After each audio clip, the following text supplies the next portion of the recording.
Assalamualaikum warahmatullahi wabarakatuh. Halo teman-teman, perkenalkan nama saya Zahra Putri Septira dengan NIM P37334221053. Pada video kali ini saya akan membahas tentang bonus demografi sebagai tantangan bagi generasi milenial untuk memenuhi tugas pendidikan kewarganegaraan. Sebelumnya, saya akan menjelaskan tentang pengertian AGHT. AGHT merupakan singkatan dari ancaman, gangguan, hambatan, dan tantangan. AGHT adalah setiap upaya dan tindakan, baik dari dalam negeri maupun luar negeri, yang dinilai dapat membahayakan keselamatan bangsa, keamanan, kedaulatan, dan keutuhan wilayah negara Kesatuan Republik Indonesia. Jenis-jenis AGHT ada 4. Yang pertama ada ancaman. Ancaman adalah setiap usaha dan kegiatan dalam negeri maupun luar negeri yang dinilai membahayakan kedaulatan negara, keutuhan wilayah negara, dan keselamatan segenap bangsa. Yang kedua ada gangguan.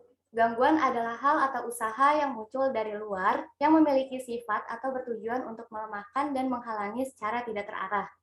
Yang ketiga ada hambatan. Hambatan adalah usaha yang ada dan berasal dari dalam diri sendiri yang memiliki sifat atau memiliki tujuan untuk melemahkan dan menghalangi secara tidak konsepsional. Dan yang terakhir ada tantangan. Tantangan adalah hal atau usaha yang bertujuan untuk bersifat menggugah kemampuan. Selanjutnya ada bonus demografi. Bonus demografi itu apa sih?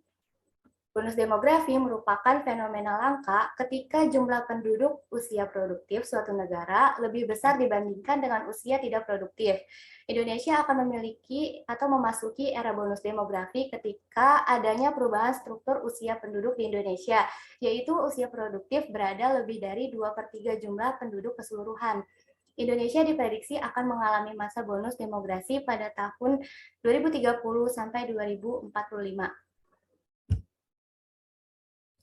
Penggolongan usia produktif dan tidak produktif. Untuk usia produktif ada di usia 15 sampai 64 tahun, sedangkan usia tidak produktif adalah usia di bawah 15 tahun dan usia di atas 64 tahun. Selanjutnya ada tantangan yang dihadapi menuju bonus demografi. Yang pertama ada pendidikan. Tingginya tenaga kerja dengan pendidikan menengah ke bawah dapat berpengaruh terhadap produktivitas dan daya saing tenaga kerja yang relatif rendah. Yang kedua ada keterampilan atau skill. Pendidikan dan keterampilan yang dimiliki tenaga kerja tidak sesuai dengan kebutuhan pekerja sehingga menyebabkan perusahaan mengalami kesulitan untuk mendapatkan tenaga kerja yang berkualitas. Bonus demografi sebagai tantangan bagi generasi milenial. Generasi milenial sebagai penduduk terbesar memiliki proses atau peran dominan dalam era bonus demografi, karena generasi inilah yang akan menentukan arah dan roda pembangunan. Generasi milenial yang unggul dan memiliki kualitas, yang mampu bersaing dengan dunia luar, merupakan aset bangsa yang mampu membawa bangsa Indonesia menuju arah pembangunan yang lebih maju dan dinamis. Apabila potensi bonus demografi tidak dimanfaatkan dengan baik, maka dapat menimbulkan masalah sosial dan ekonomi seperti pengangguran yang tinggi, konflik sosial, kriminalitas, dan lain-lain. Oleh karena itu, hendaknya generasi milenial mulai mempersiapkan kualitas dirinya demi membangun Indonesia Emas 2045. Selanjutnya ada hal-hal yang harus dipersiapkan untuk menghadapi bonus demografi. Yang pertama ada pendidikan. Untuk menghasilkan sumber daya manusia yang berkualitas, dibutuhkan pendidikan yang berkualitas pula. Pendidikan sangat penting untuk bekal masyarakat dalam berpikir dan mengembangkan karakternya. Yang kedua, ada kesehatan.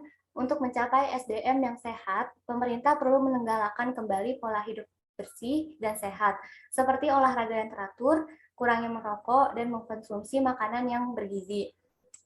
Yang ketiga ada inovasi. Pemerintah dan masyarakat harus berinovasi menciptakan lapangan kerja sebanyak-banyaknya agar bisa menyerap tenaga kerja sebanyak-banyaknya. Dan yang terakhir ada investasi. Investasi ini bertujuan untuk menyiapkan sumber daya manusia yang mapan dan mandiri, sehingga masyarakat bisa hidup layak dan sejahtera, bukan menjadi beban kemiskinan negara. Sekian presentasi dan penjelasan dari saya, kurang lebihnya mohon dimaafkan. Wassalamualaikum warahmatullahi wabarakatuh.